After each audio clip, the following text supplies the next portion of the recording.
She sheltered a homeless man, unaware he was a billionaire searching for true love.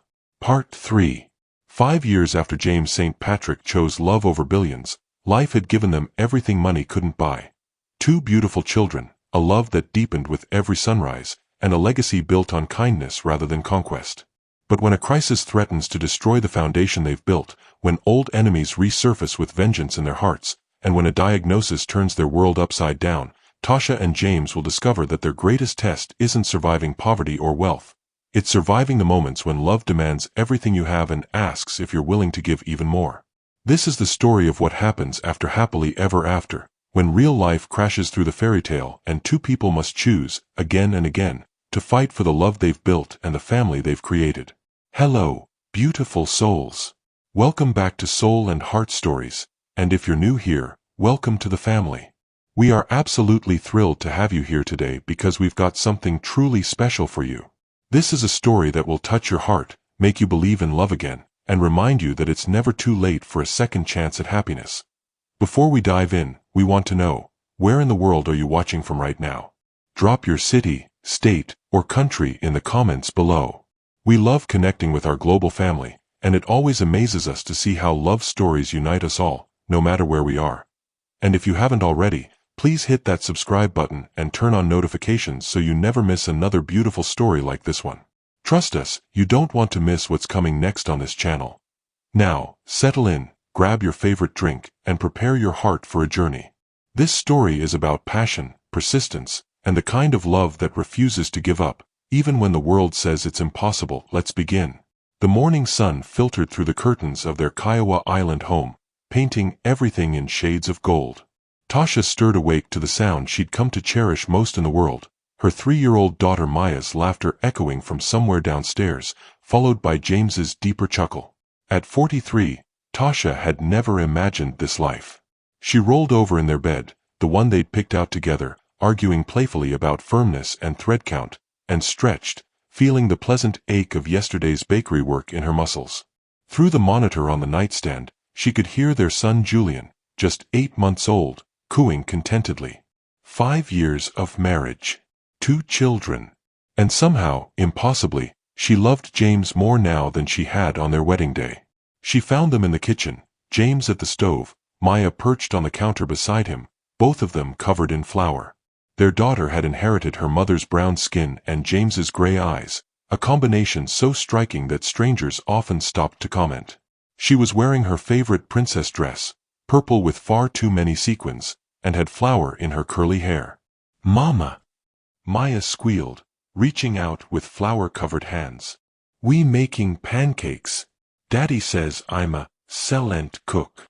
"An excellent cook," James corrected gently, then looked up at Tasha with that smile, the one that still made her heart stutter. "Morning, beautiful. We were trying to surprise you with breakfast in bed." "I can see that." Tasha surveyed the disaster zone that was her kitchen. Flour dusted every surface, eggshells littered the counter, and something that might have been pancake batter dripped from the ceiling. What happened here? Maya wanted to flip the pancakes herself, James said, utterly unrepentant. "It's a learning process." The pancake went whoosh. Maya demonstrated with her arms, sending up a fresh cloud of flour. "But Daddy catched it." "With his face, apparently." Tasha reached up to brush flour from James's beard, now fully gray at 47, which only made him more handsome. "You're supposed to be the responsible adult here. Where's the fun in that?" He caught her hand, pressing a kiss to her palm. "Besides, our daughter needs to learn that making mistakes is part of learning.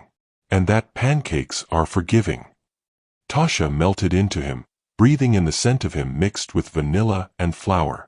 This was her favorite version of James, not the billionaire who'd once commanded boardrooms, not even the man who'd worked alongside her in sweet grace. This James, the one who wore pajama pants and let their daughter turn the kitchen into a disaster zone, who got up for midnight feedings without complaint and cried the first time Julian smiled, this was the man she'd fallen in love with. The baby monitor crackled, and Julian's coos turned into the pre-cry whimper they both recognized. "I'll get him," James said, already moving. "You sit. Eat pancakes." Try not to judge them too harshly. I want to get brother. Maya scrambled down from the counter. Please, Mama? I help. They went together, leaving Tasha alone in the kitchen. She poured herself coffee. James had made it perfectly, the way he always did, and looked around at her beautiful, chaotic life. Sweet Grace had grown beyond her wildest dreams. They now had 3 locations across Charleston, employed 32 people, and the teaching kitchen ran classes 6 days a week. The St. Patrick Foundation had expanded to 8 states, funding over 1,000 scholarships and supporting 500 small businesses. But more than professional success, they'd built something deeper. A family. A home. A life that felt full in ways Tasha had stopped believing possible during those hard years after her divorce. Her phone buzzed with a text from Keisha. Board meeting at 10. Don't be late this time. Tasha smiled. Keisha now ran Sweet Grace's day-to-day operations as COO, a promotion that had been overdue and entirely earned. The expansion had only been possible because Tasha had finally learned to delegate, to trust, to stop believing she had to do everything herself. James reappeared with Julian in his arms, Maya dancing beside them. Their son had James's dark hair and Tasha's warm brown skin, and at 8 months he was already showing signs of his father's intense curiosity.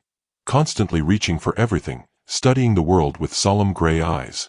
Someone wants his mama, James said, transferring their son into Tasha's waiting arms.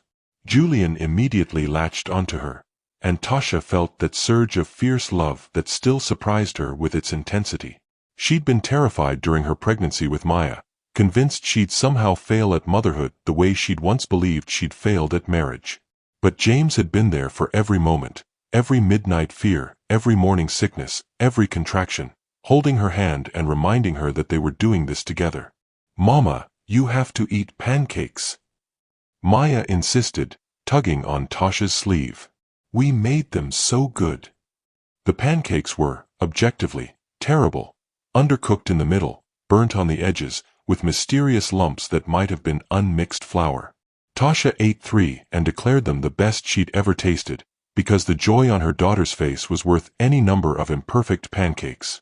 This was happiness, Tasha thought as James wiped syrup from Maya's chin and Julian grabbed at her necklace. This messy, imperfect, beautiful life. This was what James had given up billions to find, and looking at him now, flower in his hair. Their son's burp cloth over his shoulder, pure contentment on his face, she understood completely. Some treasures couldn't be bought. They had to be built, day by day, choice by choice, love by love. After breakfast, James took both kids upstairs for baths while Tasha cleaned the kitchen, or tried to. Flour had somehow migrated into drawers she hadn't opened, and she was pretty sure she'd be finding pancake batter for weeks. Her phone rang. Harrison's name flashed on the screen. Hey, Harrison. Everything okay? Tasha, hi. Is James available? Harrison's voice sounded strained, which was unusual. As the executive director of the St. Patrick Foundation, he was normally unflappable. He's giving the kids a bath. Can I help? A pause. We have a situation. Richard Morrison is making noise again.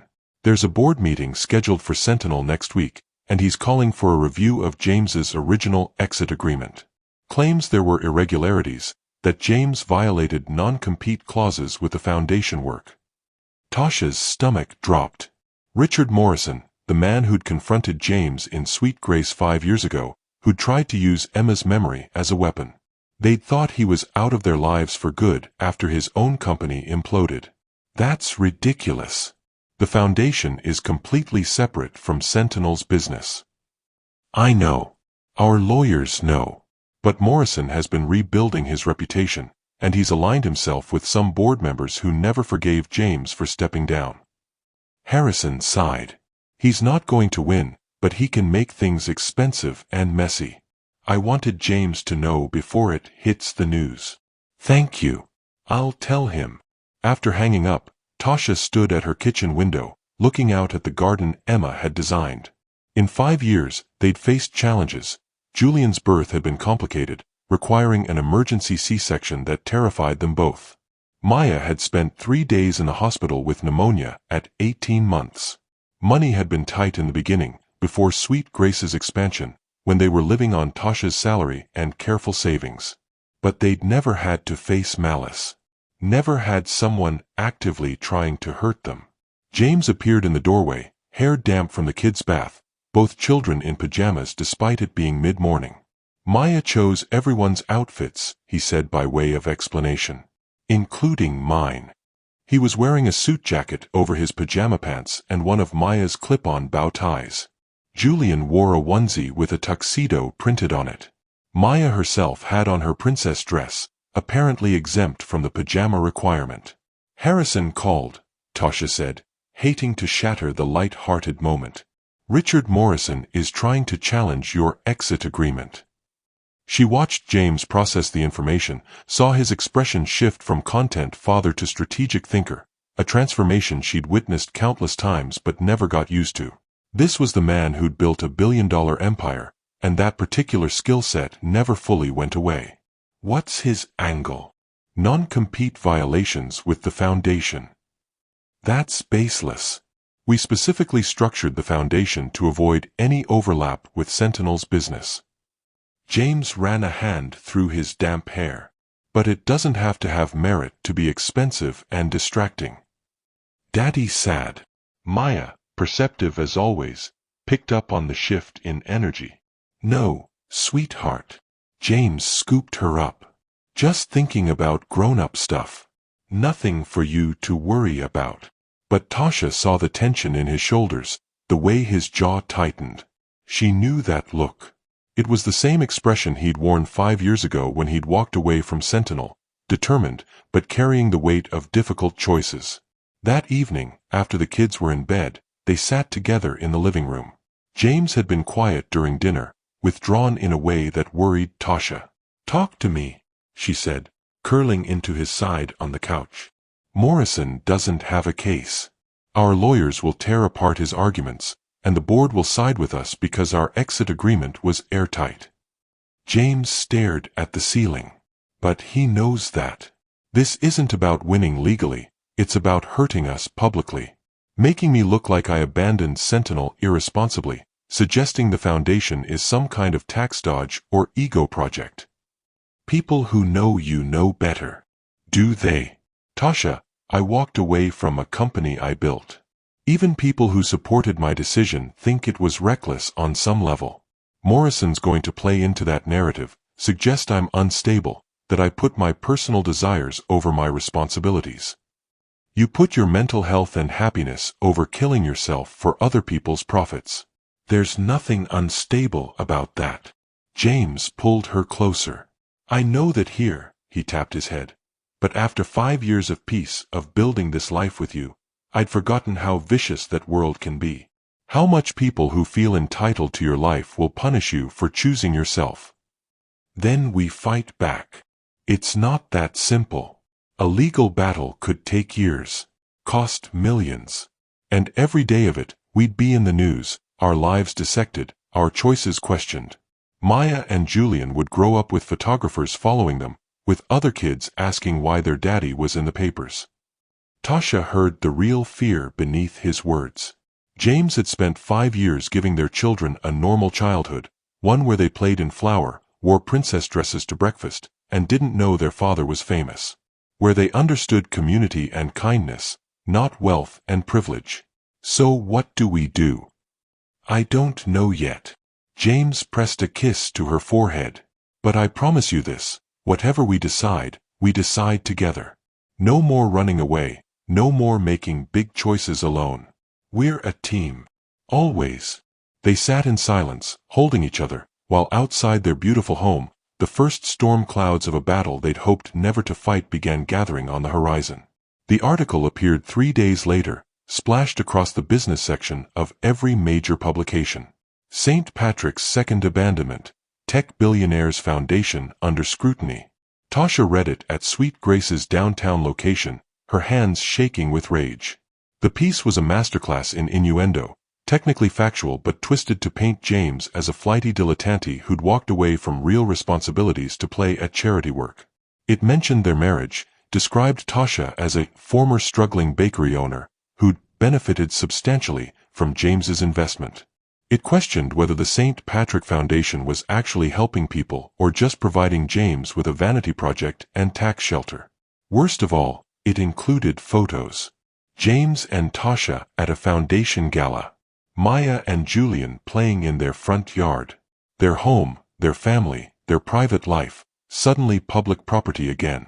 Don't read the comments, Keisha warned, but Tasha couldn't help herself.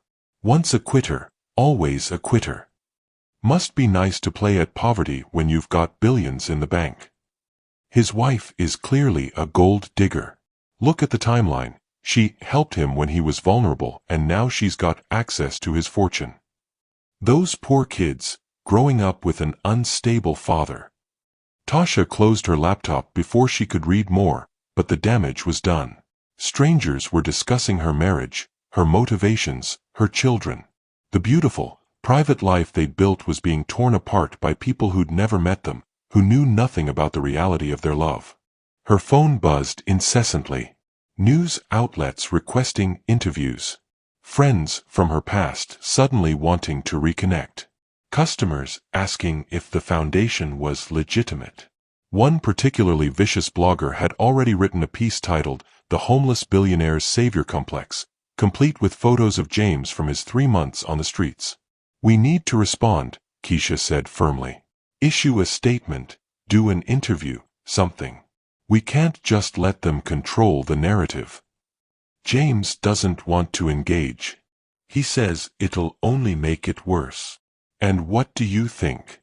Tasha thought about her children, about the photographers who'd started camping outside their home, about the way Maya had asked this morning why there were camera people in their yard. She thought about the foundation's recipients, real people whose lives had been genuinely changed, who were now reading articles suggesting it was all a sham.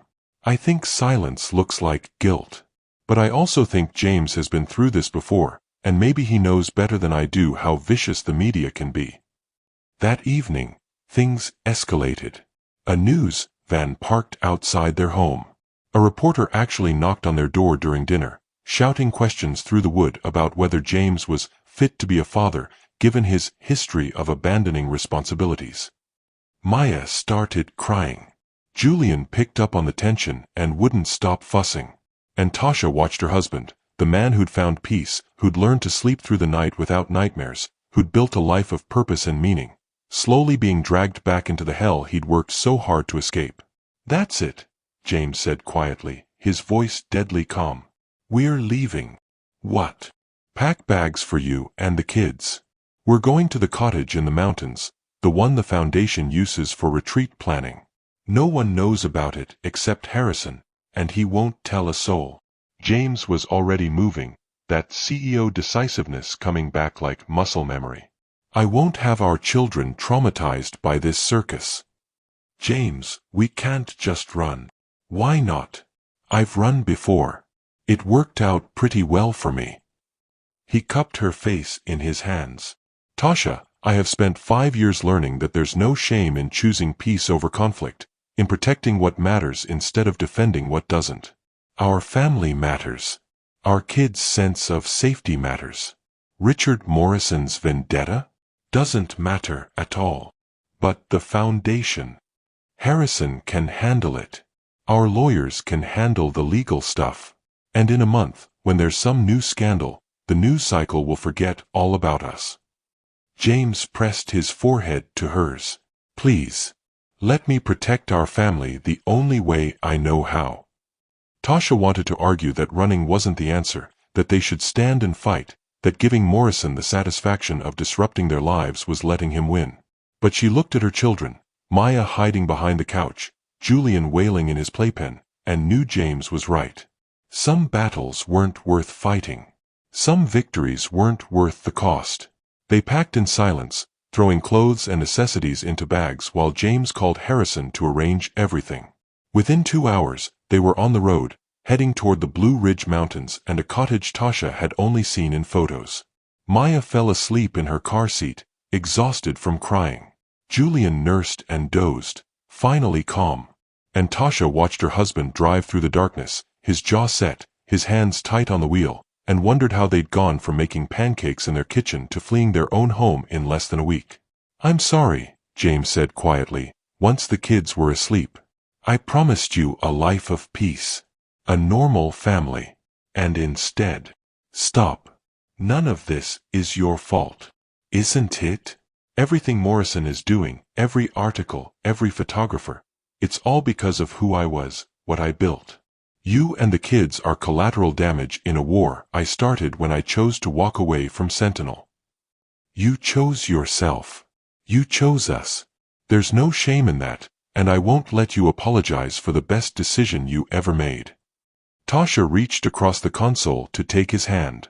"We'll get through this. Together. Just like we always do. What if it doesn't end? What if Morrison keeps coming, keeps making our lives hell, and I have to choose between protecting our family and standing up for the Foundation's work? Then we choose family. Every time. The Foundation is important, but Maya and Julian are everything." They drove through the night, leaving behind the cameras and the reporters and the strangers who thought they knew their story. And Tasha prayed that the mountain cottage would give them the space to breathe, to think, to figure out how to protect the beautiful life they'd built from people determined to tear it down. The cottage was perfect, nestled in the mountains, surrounded by forest, completely isolated from the world. For 2 weeks, they lived in a bubble. James taught Maya to identify birds. Tasha baked bread in the cottage's simple kitchen. Julian took his first unassisted steps, wobbling between his parents while they both cried happy tears. They didn't watch the news. Didn't check social media. Harrison sent brief updates. The legal team was handling everything. Morrison's case was falling apart. The media storm was beginning to die down. The Foundation's work continued. Sweet Grace was thriving under Keisha's management. It should have been paradise. But Tasha noticed things that worried her. James was tired all the time. Not the normal exhaustion of chasing a 3-year-old and an almost 1-year-old, but a bone-deep weariness that didn't improve with sleep. He'd lost weight, though she'd attributed it to stress from the Morrison situation. And sometimes, when he thought she wasn't looking, she saw him wince, a flash of pain quickly hidden. "You should see a doctor," she said one morning, watching him struggle to lift Julian for a diaper change. "I'm fine. Just tired." "James, you're never tired. You're the man who works 16-hour days and still has energy to give the kids their bath. This is different. It's stress. It'll pass when everything settles down." But it didn't pass. A week later, James couldn't hide the pain anymore. He was playing with Maya in the yard, chasing her through the fallen leaves, when he suddenly doubled over, gasping. "Daddy!" Maya's scream brought Tasha running from the cottage. James was on his knees, one hand pressed to his side, his face gray. "I'm okay," he managed. "Just give me a minute. We're going to the hospital. Now. Tasha. Now, James. Or I'm calling an ambulance." The nearest hospital was an hour away. Tasha drove while James tried to hide his pain, tried to smile at Maya who was crying in the back seat, tried to act like everything was fine. But she could see him shaking, could see the way he curled in on himself, protecting whatever was hurt inside. The emergency room doctor was thorough but concerned. Blood tests. CT scan. More tests. Hours of waiting while volunteers from the hospital staff entertained Maya, and Tasha nursed Julian in an uncomfortable plastic chair, and terror built in her chest like a living thing. Finally, a doctor, young, professional, sympathetic, asked to speak with them privately. "Mr. St. Patrick, I'm Dr. Chen. We've reviewed your scans, and I'm afraid I have concerning news. There's a mass in your pancreas. We'll need a biopsy to confirm, but the imaging suggests pancreatic cancer." The world stopped. Tasha heard the words, but they made no sense. Cancer. James. Her James, who'd survived homelessness and heartbreak and built a life of meaning. Who'd given her everything. Who was the father of her children, and the love of her life, and the man she couldn't imagine existing without. That's no. James's voice was steady, controlled, the voice he used in crisis. "That can't be right. I'm 47. I'm healthy. I don't drink, I exercise. Pancreatic cancer doesn't discriminate, unfortunately. And it's often asymptomatic until it's quite advanced. The fatigue, weight loss and pain you've described are all consistent with this diagnosis. What's the prognosis? Tasha asked, her voice sounding distant to her own ears. Dr. Chen's expression was sympathetic but honest. It depends on the stage. We'll need the biopsy results and further imaging to determine if it's operable. But I want to be frank with you, pancreatic cancer is aggressive. Even with treatment, the 5-year survival rate is around 10%. 10%. Tasha felt James reach for her hand, felt his grip, still strong, still there, still alive, and wanted to scream at the universe for its cruelty. They'd fought so hard for this life. They'd overcome so much. They had 2 babies who needed their father, a foundation doing important work, a love that was supposed to last decades. We'll fight it, James said firmly. Whatever it takes. Surgery, chemo, radiation, all of it. I'm not leaving my family. We'll get you scheduled for a biopsy immediately and refer you to an oncologist in Charleston. Dr. Sarah Mitchell is one of the best in the country for pancreatic cancer. I'll have my staff contact her office today. After the doctor left, Tasha and James sat in the small consultation room, holding each other while their children played in the waiting room, oblivious to the fact that their entire world had just shattered. I can't lose you, Tasha whispered against his chest. James, I can't. You're not losing me. We're going to fight this, and we're going to win. 10%. Fuck the statistics. I survived 3 months homeless, building a life from nothing. I survived losing Emma. I survived walking away from everything I'd built to find something real. He pulled back, making her look at him. I survived all of that so I could find you, marry you, have our babies. I'm not giving up now. Not when I finally have everything I've ever wanted. Tasha wanted to believe him. Needed to believe him. But 10% kept echoing in her head, a death sentence dressed up in clinical language. They drove back to the cottage in silence. Maya had fallen asleep, exhausted from the day's excitement. Julian nursed contentedly, unaware that his father might not see his 2nd birthday, might not teach him to ride a bike or throw a baseball or walk him through his first heartbreak. That night, after the kids were asleep, Tasha found James on the cottage's porch, staring out at the mountains. What are you thinking? She asked, wrapping a blanket around his shoulders. About time. About how I wasted so much of it chasing things that didn't matter. Building empires, accumulating wealth, performing for people whose opinions meant nothing. He pulled her into his lap, holding her close. And about how I'd give every second of those wasted years back if I could have more time with you and the kids. We'll have that time. The biopsy might show it's not as bad as they think. There are treatments. Tasha, I need you to hear me. Really hear me. James turned her to face him. I love you more than I've ever loved anything in my life. You and Maya and Julian, you're my whole world. And if this cancer takes me, don't. If it takes me, I need you to promise me something. Promise me you'll keep living. That you'll raise our kids to be kind and brave and generous. That you'll tell them about their father, not the billionaire who built Sentinel, but the man who found purpose in making coffee and organizing storage closets and teaching his daughter to flip pancakes. Tears streamed down Tasha's face. I can't make that promise because I won't need to. You're going to be fine. We're going to fight this and win and watch our kids grow up and grow old together and... Promise me, James insisted, his own tears falling now. Please, Tasha, give me the peace of knowing that even if the worst happens, you and the kids will be okay. She wanted to refuse, wanted to tell him he was giving up, being pessimistic. But she saw the fear in his eyes, not of death, but of leaving them, of not being there for every moment he'd fought so hard to have. I promise, she whispered. But you're going to keep that promise you made me 5 years ago.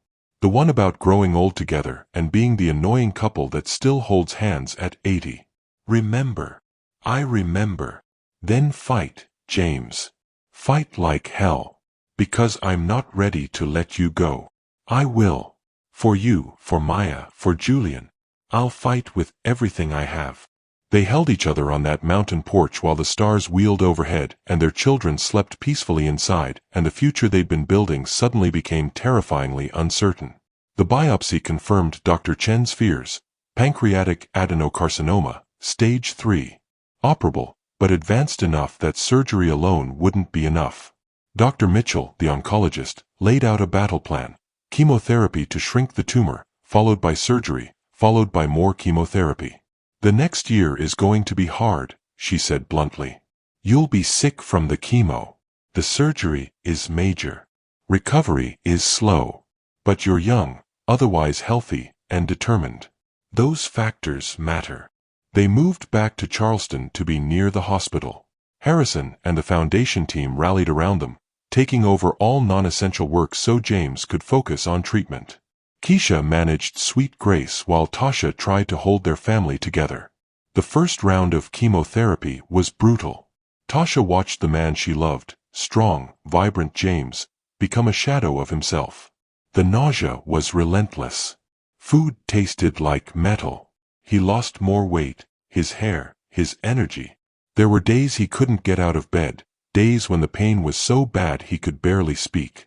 And through it all, he tried so hard to be present for the kids. "Daddy sick?"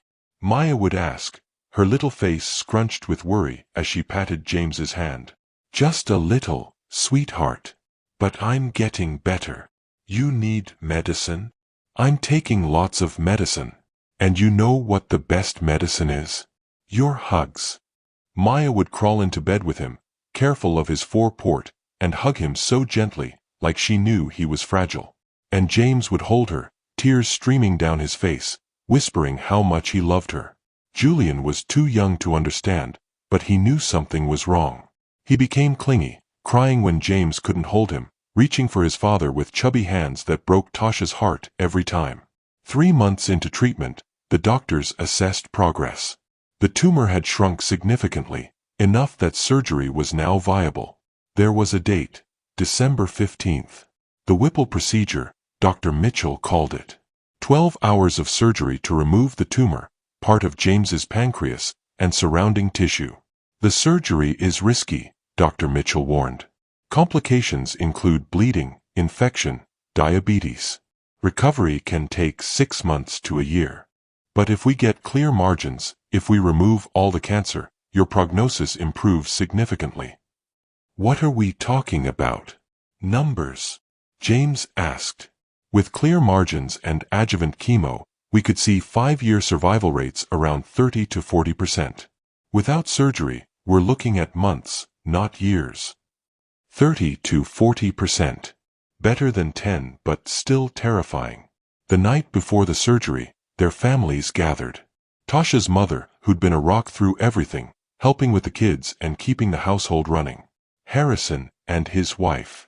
Keisha. A few close friends from the foundation and Sweet Grace.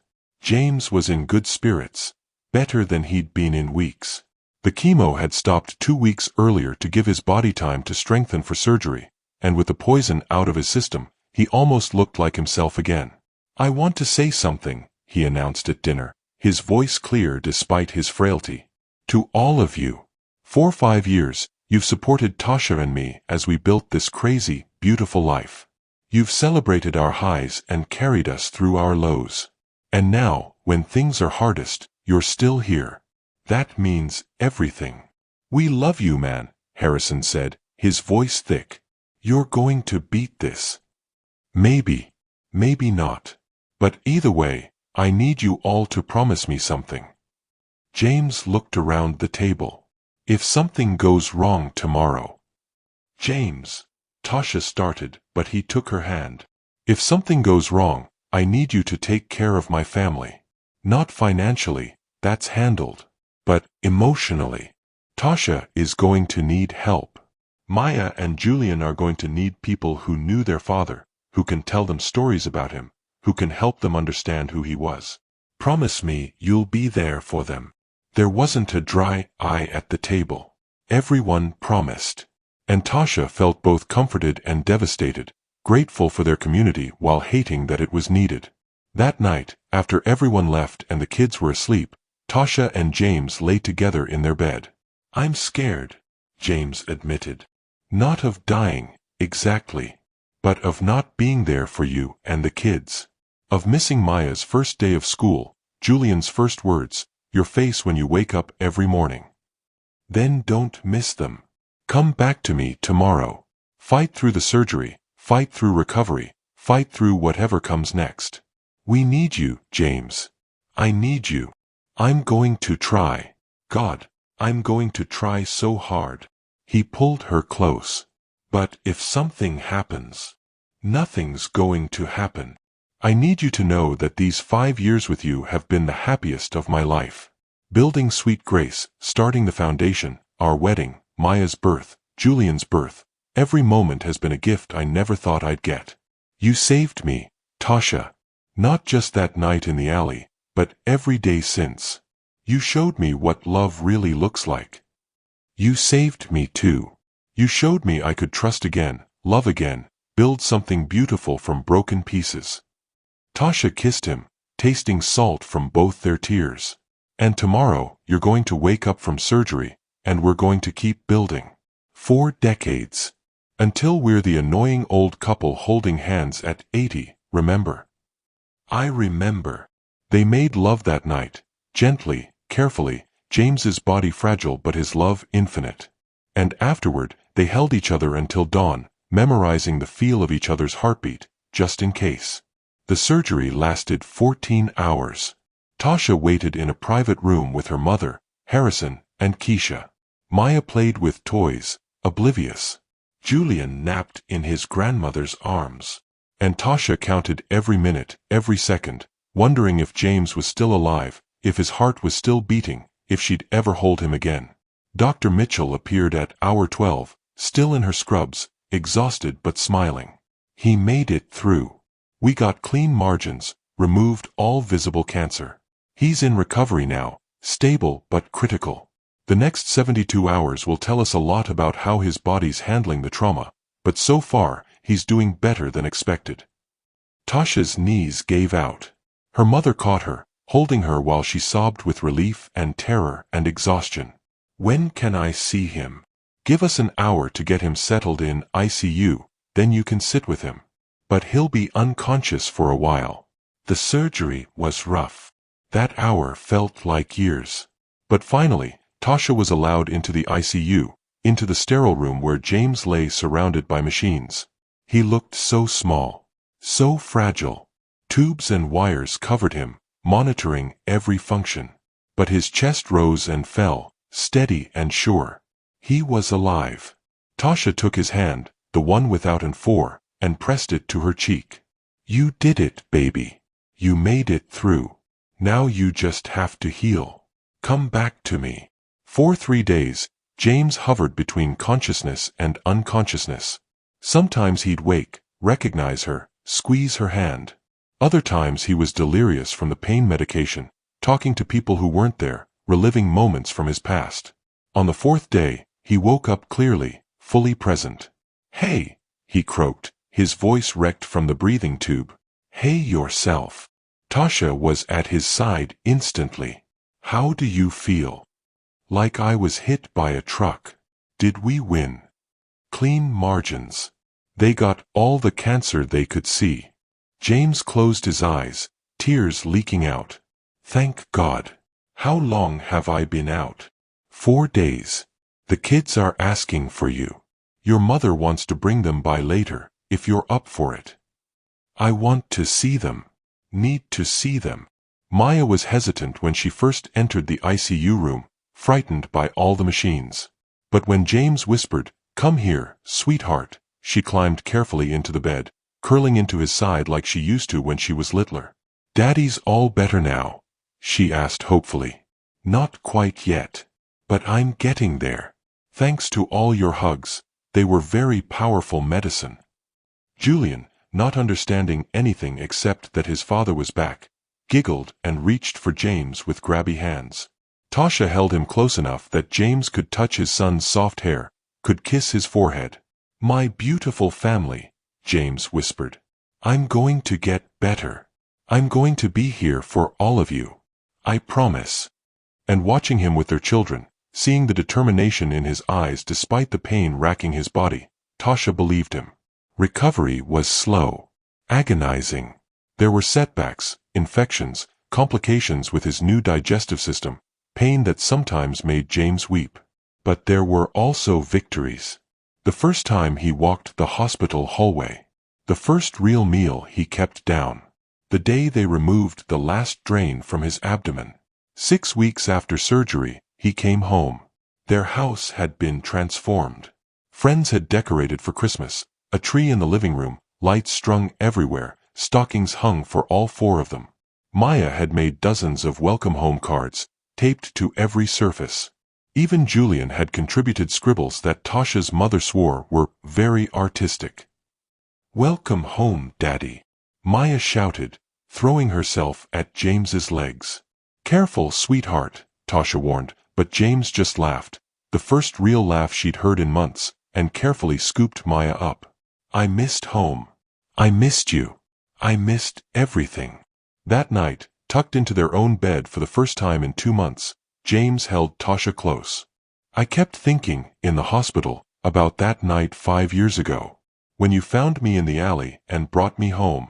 How different my life would be if you'd just kept walking. I couldn't have. It's not who I am. I know. And thank God for that." James kissed her softly. "You've saved my life twice now, Tasha Williams St. Patrick. I'm starting to make it a habit. Then stop scaring me. No more life-threatening illnesses. Deal? Deal." The final round of chemotherapy started in January. James had warned Tasha it would be hard, but she hadn't been prepared for how brutal it was on a body already devastated by surgery. He lost more weight, became so weak he needed help standing. But he never gave up. Every morning, he'd drag himself out of bed. He'd play with the kids, even when he could barely keep his eyes open. He'd review foundation proposals, staying involved even though Harrison had everything under control. He'd hold Tasha at night, whispering plans for their future. Places they'd travel when he was better, Maya's 5th birthday party, teaching Julian to swim. "You're the strongest person I know," Tasha told him one night, after a particularly bad day. "I'm not strong. I'm stubborn. There's a difference." "No. You're strong. Because being strong doesn't mean you don't break. It means you break and then you put yourself back together. Again and again. That's what you've done, every day of this fight." In March, the final chemotherapy session ended. In April, the scans came back clean, no evidence of disease. Dr. Mitchell used the phrase Tasha had been desperate to hear, remission. "Now we wait," she explained. "Monitor closely. More scans every 3 months for the first year, then every 6 months. Pancreatic cancer can recur, so we stay vigilant. But for now, you get to live your life." Live their life. Tasha had forgotten what that meant, had spent so many months focused on survival that she'd lost sight of actual living. But James hadn't forgotten. "I want to renew our vows," he said one evening in May, 7 months after his surgery. "Nothing fancy, just us, the kids, our closest family and friends. But I want to stand in front of everyone who matters and promise you forever again, now that I actually believe I might get it." They renewed their vows at Middleton Place, where James had proposed 5 years earlier. Maya was the flower girl, taking her job very seriously, dropping petals with intense concentration. Julian toddled down the aisle holding his grandmother's hand, grinning at everyone. And James stood at the altar in a suit that finally fit him again. He'd gained back most of the weight, though he'd probably never be quite as solid as he'd been before cancer. 5 years ago, James said, holding both Tasha's hands, "I promised to love you in sickness and health, for richer or poorer, for better or worse. I had no idea how thoroughly we'd test those vows. But Tasha, you've stood by me through everything. My past, my struggles, and a cancer diagnosis that could have broken us. You've been my strength when I had none, my hope when I couldn't find it, and my reason to fight when giving up seemed easier. I promise you, for however many years we get, 5, 50, or forever, I will love you with everything I am." Tasha could barely speak through her tears. "James, when I found you in that alley, I had no idea I was saving my own life too. You've given me a family, a partnership, a love I stopped believing existed. This year nearly broke me, not because of the hospitals or the fear, but because I couldn't imagine a world without you in it. But we made it. Together. And I promise you, for every day we have left, I will choose you. I will choose us. I will choose this beautiful, messy, perfect life we've built." There wasn't a dry eye in the small gathering. Even Maya cried, though she didn't fully understand why, and Julian clapped enthusiastically because everyone else was clapping. The reception was at their home, just dinner in the garden Emma had designed, now maintained by both James and Tasha. They ate Tasha's favorite dishes from Sweet Grace, drank champagne, and toasted to second chances. Mrs. Patterson, now 82 but sharp as ever, pulled Tasha aside. "You know, I've watched love stories my whole life. Seen people get married, build lives, face troubles. But I've never seen a love like yours, the kind that doesn't just survive the storms but grows stronger in them. We almost didn't make it through this one. But you did. That's what matters." Mrs. Patterson squeezed Tasha's hand. "Your husband walked away from billions to find true love. And you gave him that, plus a family, plus a reason to fight when most would have given up. That's the kind of story that gives old ladies like me hope." Later, after the guests had left and the kids were asleep and the caterers had cleaned up, Tasha and James sat in their garden, just holding hands. "Thank you," James said quietly. "For what?" "For not giving up on me. When I was homeless and broken. When I was sick and weak. When I must have been the worst version of myself imaginable, you stayed. You fought for me, for us, for our family.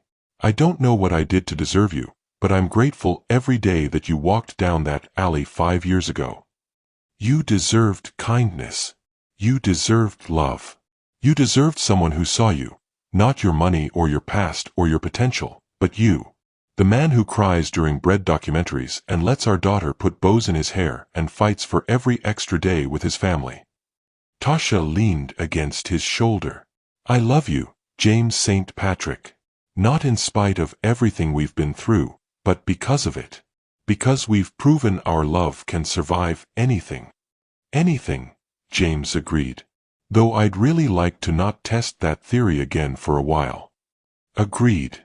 How about we aim for boring for the next few years?" "Boring sounds perfect." They sat in comfortable silence as the sun set over Charleston, painting the sky in shades of pink and gold. Inside, their children slept peacefully, safe and loved. Around them, the garden bloomed, Emma's legacy, now tended by new hands, connecting past and present in vines and flowers. James had given up billions to find true love. He'd survived homelessness, heartbreak, and cancer. And through it all, he'd found something money could never buy, a home. Not a place, but a person. A family. A love that endured. Tasha thought about the scared, divorced woman she'd been 5 years ago, convinced love was a trap and independence was safety. She'd learned the truth, that real love didn't trap you, it freed you. That depending on someone wasn't weakness, it was strength.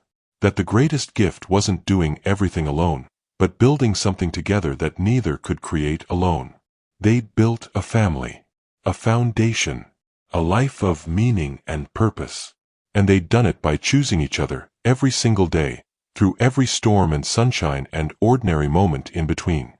"Hey Tasha," James said softly. "Yeah. We made it. We did. I love you. I love you too. So much." And as the stars began to appear overhead, James and Tasha St. Patrick sat in their garden, holding hands, counting their blessings, and planning for all the beautiful, ordinary tomorrows they'd fought so hard to have. Maya stood at the front of the auditorium, 8 years old and confident beyond her years. The St. Patrick Foundation's 10th anniversary gala was packed. 500 guests, including foundation recipients, donors, and supporters. "My name is Maya St. Patrick," she said into the microphone, her voice clear. "And I want to tell you about my daddy." In the front row, James squeezed Tasha's hand. He looked good, healthy, strong, 5 years cancer-free. His hair had gone completely silver, which Tasha loved. At 52, he was more handsome than ever, and more importantly, he was alive. "When I was little," Maya continued, "my daddy got really sick. I didn't understand everything, but I knew it was bad. I remember being scared that he wouldn't come home from the hospital. But you know what he told me? He said love was the best medicine. And he was right." Julian, now 6 and sitting on James's other side, whispered loudly, "That's my sister. My daddy started this foundation because he believes everyone deserves chances. Chances to learn, to grow, to build good lives. He gave me and my brother the best life, not because he has money, but because he loves us." Maya looked directly at her parents. "So thank you, Daddy, for fighting to stay with us. And thank you, Mama, for being the strongest person I know. I love you both." The applause was thunderous. Tasha was crying. Again. She cried a lot these days, but they were happy tears. Grateful tears. The foundation had grown beyond anything they'd imagined. 2,000 scholarships funded. 800 businesses supported. Lives changed, families lifted up, dreams made possible. And all of it rooted in the simple principle that seeing people, really seeing them, could change everything. Sweet Grace had expanded to 8 locations across 3 states. Tasha had stepped back from daily operations to focus on curriculum development for the teaching kitchens, which now offered free classes to low-income students alongside the regular paid programming. But more than professional success, they had this, a family dinner table where Maya talked about her day at school and Julian showed them the frog he'd caught and would absolutely not be keeping as a pet. Saturday mornings where James made pancakes, still imperfectly, and everyone ended up covered in flour. Sunday afternoons in the garden, the kids helping plant new flowers in the spaces Emma had designed and Tasha had made her own.